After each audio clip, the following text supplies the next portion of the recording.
In just 16 days, we drove over 2,700 miles across 9 countries. No guides, no tours, just curiosity, some reservations, a rental car, and the open road, an epic road trip across Europe. We learned a lot. Some lessons surprised me, some frustrated me, some made me laugh, and a few completely changed how I think about travel. Making purchases in Europe. Back home, paying is simple. Tap your phone, swipe your card, done. But in Europe, not so fast. Take gas stations. Many along the highways are fully automated. No clerk, no cash register, just a pump that asks for a card. Simple. Unless you're American. Our cards just didn't work. Without a clerk present, we couldn't buy fuel. Imagine pulling into a station late at night, kids tired in the back, low on gas, and the machine simply says, declined. Groceries brought their own challenges. Certain chains like Aldi, Rue, and Super U were consistent with U.S. cards. Others? Not at all. Sometimes we'd fill a cart, roll up to checkout, and no dice. Out came the cash. We did find that our cards worked on most parking and vending machines, which was a relief. No PIN required, just a simple insert and go. But the bigger headache? Foreign transaction fees. Some American cards tack on an extra fee for every single purchase, a flat dollar amount or a percentage. Add that to fluctuating exchange rates, and suddenly your latte costs more than you thought. You're constantly recalculating your spending power. And don't expect to just wave your phone everywhere. Contactless NFC payments weren't nearly as common as at home, and so here's what we learned. Bring cash, especially coins. You'll need them for everything from tolls to public bathrooms. Keep cards RFID protected and cash hidden. And double-check your credit card's foreign transaction fees before you go. One more surprise, sales tax refunds. As tourists, we were technically eligible for refunds on certain purchases, but only if we processed them before leaving each country. Forget the app. Paper receipts were required. And about those famous duty-free shops at airports, honestly, overrated. Prices weren't better and quality often wasn't the highest. So the lesson, in Europe, be prepared to mix old-school methods with modern convenience. Bring cash. Keep coins. Know your card's fees, and don't assume technology works everywhere. Driving across Europe. Driving was the heart of our trip, and let me tell you, every mile was an adventure. Sometimes exhilarating, sometimes exhausting, always unforgettable. First rule, buy gas during the day. At night, without a clerk, you'll struggle. Second, get a cell data plan. I can't stress this enough. Our Vodafone eSIM was cheap, worked across multiple countries, and gave us live maps, real-time traffic, and the power to avoid tolls, construction, and accidents.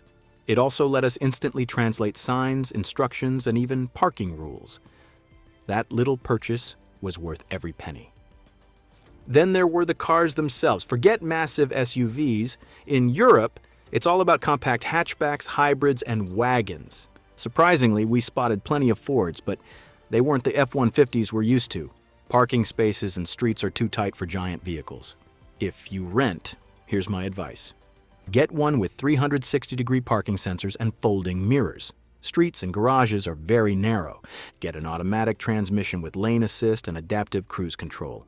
Driving long distances across multiple countries is exhausting, and these features helped a lot.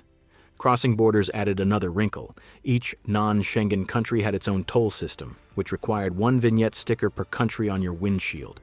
You can find those stickers at near-border gas stations. Skip adding the vignette, and that country will fine you through your rental company. And believe me, those toll fines weren't small. And then there's the Autobahn. We all imagine it as this magical highway with no rules. Reality, more complicated. Speed limits change constantly, especially in cities, construction zones, or bad weather. Cruise control capped out at a lower max speed of 180 kilometers per hour. Faster cars appear in your rearview mirror instantly, and slow cars can appear in front of you immediately. It was thrilling, yet white-knuckled. And yes, I'll admit it, I earned 2 speeding tickets and a red light fine, not from cops but from cameras. Europe has automated enforcement everywhere. Even 5 kilometers over the limit can trigger a ticket. The bill comes later, through your rental company. First, an admin fee of $25 or more, then the fine itself, which you'll need to pay through a foreign website or face late penalties. Lesson learned. The thrill of the Autobahn is real, but so are the consequences. Parking, streets, and signs. If driving tested our nerves, parking pushed us to the edge. Every city had its own parking app. The catch? Many couldn't be downloaded on US phones. Parking garages required you to pay before returning to your car, or you'd be stuck at the exit gate. And the spaces? So small, I often wondered how people even got out of their cars once parked. This is where sensors and cameras weren't just helpful, they were essential. The streets added their own flavor of chaos. In medieval villages, some roads were barely wide enough for one car. In cities, we'd see parallel lanes going in opposite directions side by side, and stop signs almost non-existent. Instead, roundabouts and yields ruled. Traffic signs often felt cryptic. Some lanes switched direction depending on time of day. Speed limits changed with weather and sometimes without warning, and many rules weren't obvious. The Translate app and Google image search saved us again and again. Staying in Europe. Hotels and rentals look familiar on the outside, but once inside we realized things are different. Air conditioning was rare, ceiling fans non-existent. Most rooms relied on open windows, and since screens aren't common, bugs and the neighbor's smoke came in too. Laundry was another learning curve. Washers were tiny and dryers almost never existed. Instead, we hung clothes on racks or lines. Our kids found this hilarious, until their favorite hoodie took 2 days to dry. Hotels added more quirks. Towels often weren't included in resort areas. Want one? Rent it daily, buy it, or bring it. Bed covers came at an additional charge. Even lights and outlets were tied to your room key. Unless you left the key in the wall slot, nothing worked, which meant no battery charging unless someone stayed in the room. Parking was rarely included, forcing us to trek from public garages, and as a family of 5, we quickly discovered most hotels strictly limit rooms to 4 guests, no exceptions. Extra family members meant booking 2 rooms or paying extra for limited family suites. Airbnbs were more flexible, yet often charged per person beyond 4. Lesson learned? European accommodations demand planning, and flexibility is key. Eating and drinking. Food in Europe was full of surprises. First shock, water isn't free. At restaurants, you pay for bottled water. And in many places, beer costs almost the same and sometimes less. So why not order a pint? Oh, and beer usually comes in just 2 flavors, light or dark. Mineral water is far more popular than regular still water, does not come with ice in restaurants, and comes in 4 levels of carbonation in Germany. Still, soft, medium, and strong. The bottle label colors indicate the difference. Grocery shopping was its own adventure.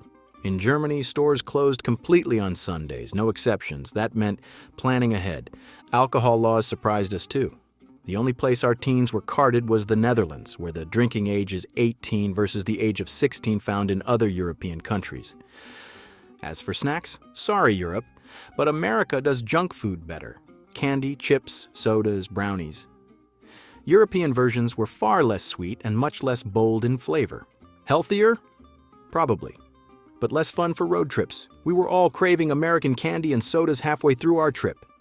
Meat was harder to find in large quantities at grocery stores, but seemed higher quality. And yes, Europeans really do eat raw beef and pork dishes. Dairy was different too. Milk rarely came in gallons or plastic jugs. Cheese and butter wasn't as popular as we expected, and famous cheese varieties weren't highlighted or always easy to find. And one last surprise. Airport security won't let bottles through to go back home in your carry-on. If you want to bring some of that local wine home, pack it in your checked baggage and pray your bag shows up in one piece at the luggage carousel on arrival. Touring and everyday life. Touring revealed smaller details that spoke volumes. Bathrooms at major tourist sites almost always required coins. Smoking was everywhere. Outdoors, on sidewalks, near cafes. Not inside, fortunately, yet always nearby. Theme parks looked oddly familiar. Europe's largest park even had a giant golf ball-shaped landmark, themed regions, and a talking mouse mascot. Sound familiar? Security at attractions was surprisingly relaxed. Roller coaster lines had people with giant backpacks. No bag checks, no metal detectors, no scanners. Bike lanes were a cultural institution.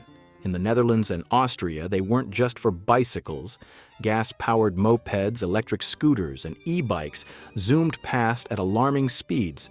Pedestrians who strayed into the lane were met with sharp bells or sharp words. But there were quieter charms, too.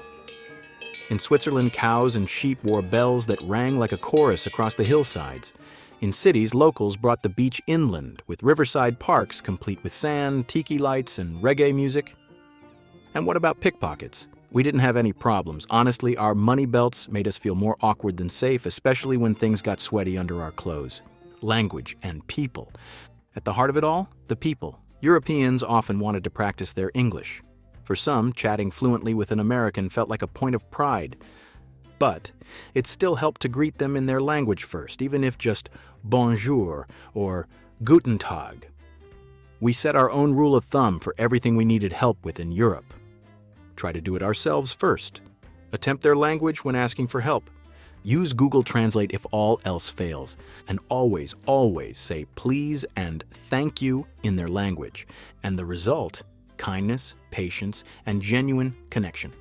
Because at the end of the day, no matter the quirks of currency, driving, or food, people are people. Friendly, helpful, and patient, especially when you show effort first. What did I learn? Europe is full of little differences, from how you buy gas, to how you dry laundry, to how you order water. But I also learned that those differences are what make travel meaningful.